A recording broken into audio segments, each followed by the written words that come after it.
आता एक म्हणजे आता आर-एन-डी स्पेसिफिक टू आर जर आपण पकडलं, तर ह्याच्यात काय आहे, की आम्ही फिरायचो सगळ्या व्हेन्यूजला. कारण का खराडी समजा जास्त कारण का तिथं तो आय-टी क्राउड आहे सगळा. जो हं, आपला हं. मगरपट्टामध्ये सेमच क्राउड आहे सगळा.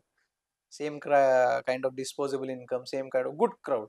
म्हणजे पे चांगले करतात किंवा जास्त हे नाही. पेन पॉइंट्स आम्हीच शोधले. कसं, की आता समजा मी एक युजर आहे ना शेवटी, किती जरी म्हणलं तरी. मला स्वतःला ज्या गोष्टी आवडत नाहीयेत, मी जाईल का त्या ठिकाणी? मी लोकांचा विचारच नाही केलेला. मी काय विचार केला जर मी चाललोय एका ठिकाणी, मला काय-काय पाहिजे? I want good clean washrooms, I want sitting spaces.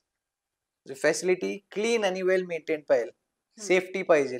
Basic म्हणजे you need to have good water supply म्हणजे you need to sell all that stuff आपण ते पण करतो. You can buy cold drinks, water, basic facilities सगळं packed. छोट्या-छोट्या गोष्टी असतात. आपण जर गेलो, आपण खेळायला चाललोय, क्रिकेट खेळायला आता 2 तास मी क्रिकेट खेळणार आहे. मला काय-काय लागेल तिकडं? हं. जो हेल्दी एन्व्हायर्नमेंट असतो ना, ज्या सगळ्या गोष्टी लागतात, क्लीनिंग, चेंजिंग रूम झाल्या, सगळं. मला काय पाहिजे? मीच युजर आहे. मला जसं वाटेल मी तसं बनवलेलं आहे. बाकी काही विचार नाही केलेला जास्त.